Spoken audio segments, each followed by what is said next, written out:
Dear students, in today's class you will learn about Autecology and Synecology, which is a very important topic in ecology. So let's begin.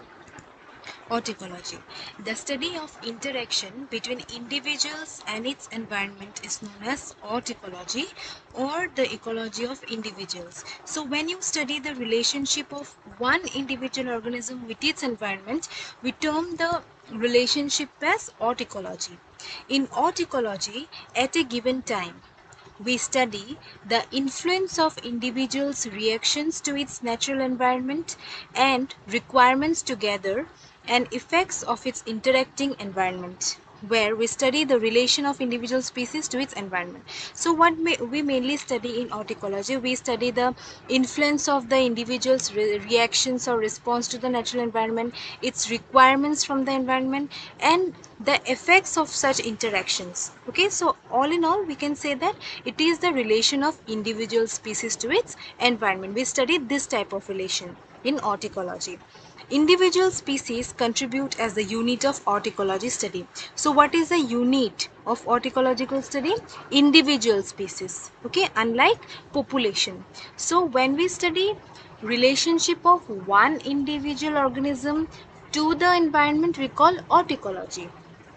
But when we study the relationship of one population to its environment, then we do not use the term autecology. We use different term known as synecology, which you will know later. Now see, in autecology we study in details the morphology of individual affected by its prevailing environment, its geographical distribution based on the surrounding, its influence of environment on the life cycle and growth of organism, its taxonomical position, and several factors including those which affects different developmental stages of individual's life cycle. So all these things we study in autecology. Now let's see an example. Best and classical example is provided by Darwin's finches of Galapagos Island. So these finches are a group of birds which Darwin found in the Galapagos Island during when he went on a voyage.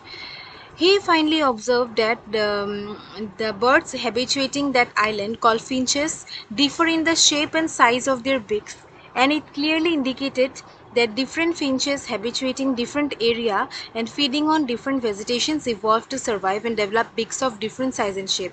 So here he saw that though the finches they belong to the same species, but since they had occupied or they habituated different areas in the island, and since they depended on different vegetations for their survival, so they evolved different types of beaks, means they evolved the beaks of different sizes and shapes. Okay, so this example is clearly showing the relationship of individual organism to the environment.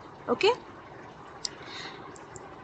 Another example of autecology includes the adaptation of organism to higher altitudes.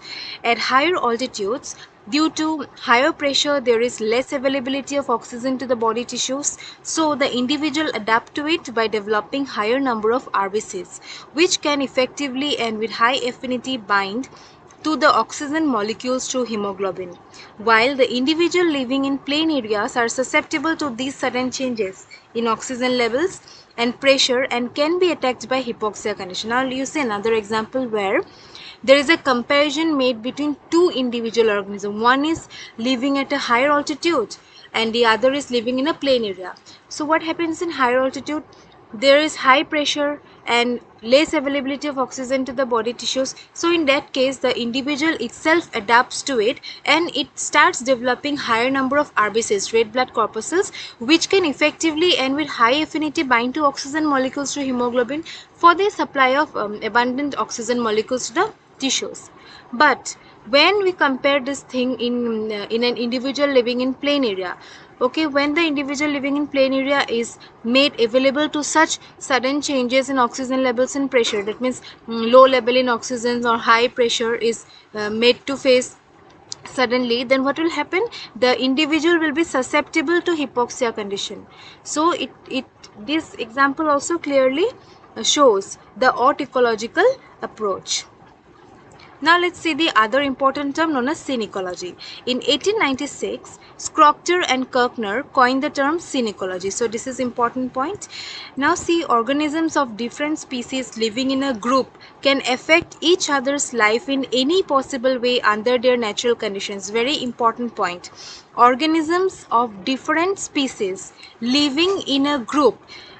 Up till now, we have studied about one individual organism and its relationship with the environment.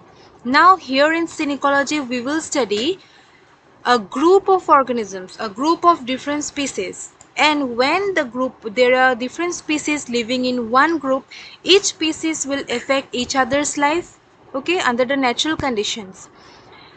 Unlike Autecology, where single organism is the unit of study, in Synecology, group of organisms are considered as a unit of study.